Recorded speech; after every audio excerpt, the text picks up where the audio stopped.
ஆண்டவரும் இரட்சகருமான இயேசு கிறிஸ்துவின் ஈடு இணையற்ற நாமத்தில் அன்றன்றுள்ளப்பம் வாசகர்களுக்கு எங்கள் அன்பின் வாழ்த்துக்கள். 2025 ஆண்டு செப்டம்பர் மாதம் 14ஆம் தேதி ஞாயிற்றுக்கிழமைக்குரிய தின தியானம். இன்றைய தலைப்பு நேசத்தழல். உன்னத பாட்டு 8ஆம் அதிகாரம் 6-7 வசனங்கள் சொல்லுகிறது, நேசம் மரணத்தைப் போல் வலிது, நேச வைராக்கியம் பாதாளத்தைப் போல் கொடியதாயிருக்கிறது. அதன் தழல் அக்கினி தழலும் அதன் ஜுவாலை கடும் ஜுவாலையுமாயிருக்கிறது. திரளான தண்ணீர்கள் நேசத்தை அவிக்க மாட்டாது, வெள்ளங்களும் அதை தணிக்க மாட்டாது. தண்ணீரானது பூமியின் சக்தி என்றும் நெருப்பானது வானத்தின் சக்தி என்றும் பூர்வ கிரேக்க தத்துவ ஞானிகள் நம்பினார்கள். தண்ணீர் மழையாக எப்பொழுதும் பூமியை நோக்கி வருவதே இதன் காரணம். ஆனால் தீ ஜுவாலையோ மேல் நோக்கி எழும்புகிறது. தீ ஜுவாலையில் இருந்து எழும்பும் புகையும் கூட வானத்தை நோக்கியே உயர்ந்து செல்கிறது. சாலமோன் ஞானி அக்கினி ஜுவாலையை பார்க்கும் போதெல்லாம் அதை ஒரு நேசத்தின் அடையாளமாகவே கண்டார். எனவேதான் அதன் நேசத்தழல் தழல் அக்கினி தழலும் அதன் ஜுவாலை கடும் ஜுவாலையுமாய் இருக்கிறது.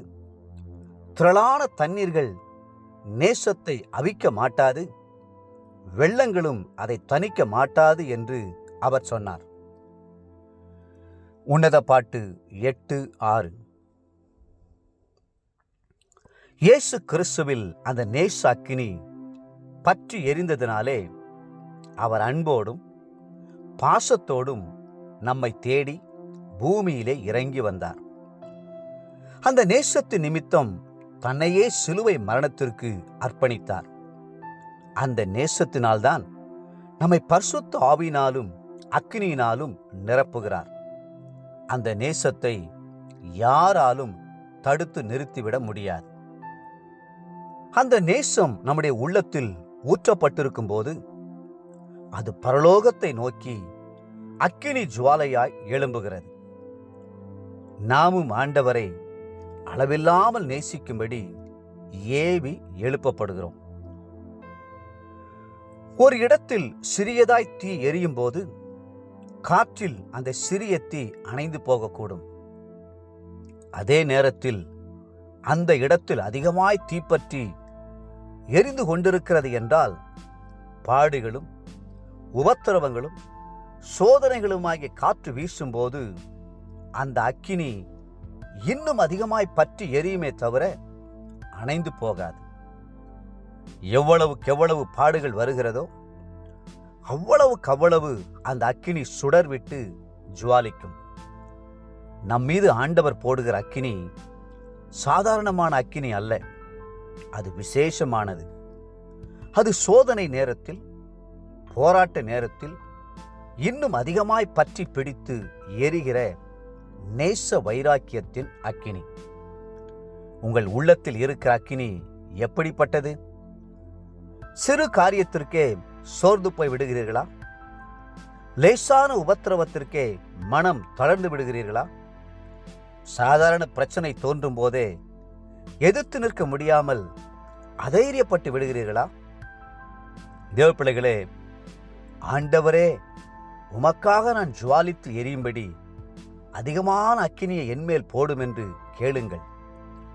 நேச அக்கினியால் அவர் உங்களை நிரப்பட்டும்.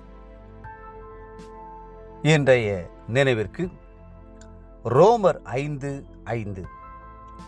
மேலும் நமக்கு அருளப்பட்ட பரிசுத்த ஆவியினாலே தேவ அன்பு நம்முடைய இருதயங்களில் ஊற்றப்பட்டிருக்கிறபடியால் அந்த நம்பிக்கை நம்மை வெட்கப்படுத்தாது.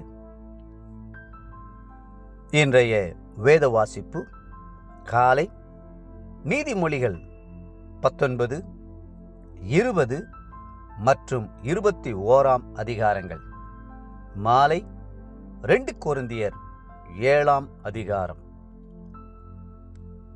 அன்புக்குரிய அன்றன்றுள்ளப்பம் வாசகர்களே, மீண்டும் உங்களை வாழ்த்துகிறோம்.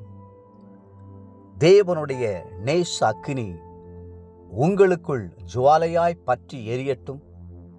கர்த்தர் தாமே உங்களை ஆசீர்வதித்து மென்மேலும் உயர்த்துவாராக. ஆமேன்.